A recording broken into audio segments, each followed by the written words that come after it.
अस्सलामुअलैकुम। Cook with Huma रज़ी में हम आपको खुश आमदीद कहते हैं।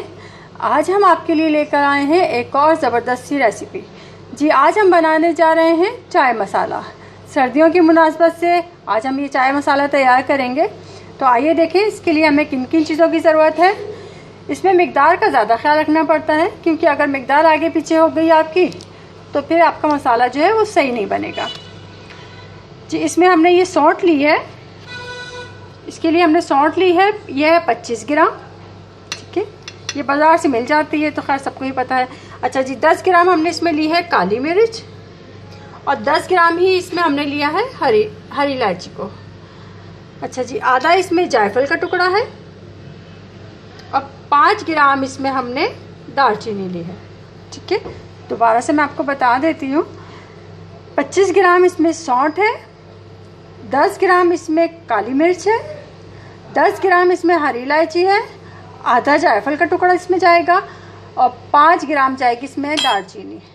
तो ये थी हमारी चीज़ें। अब ज़रा हम इसकी तैयारी करते हैं और आपको दिखाते हैं कि क्या करना है।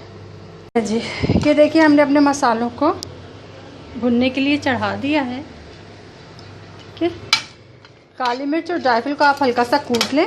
ठीक है, और इसी तरह से दालचीनी जो है वो भी मैंने कुटी हुई ली है, उसको मैंने पीस लिया था, बट बारीक पाउडर नहीं किया उसका।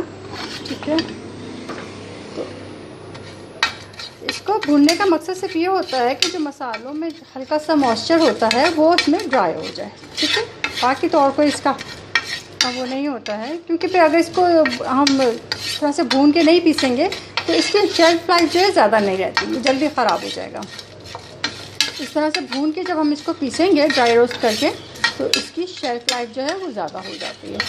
ये थोड़ा सा लंबे अरसे तक रह सकता है आपके पास। ठीक है, अच्छा जी, अब इस स्टेज पे हम डाल देंगे इस पर अपनी ये सौंठ। ठीक है, यानी ड्राई अदरक।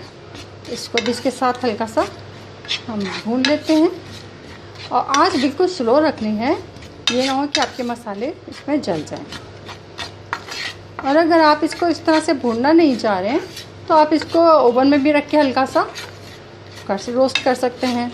ठीक है, ये भी हो सकता है। चलिए जी, हम इसको थोड़ा सा और भूनते हैं। आई थिंक हो गया है।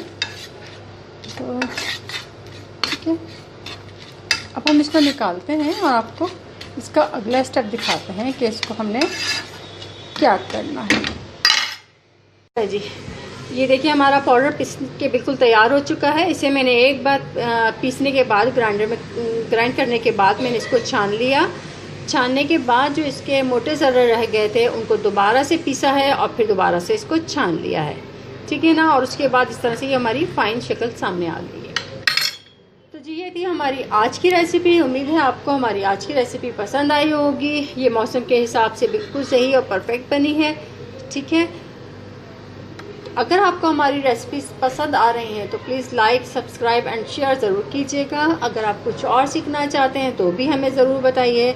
हम कोशिश करेंगे कि आपके लिए अच्छी और आसान सी रेसिपीज़ लेकर आएँ।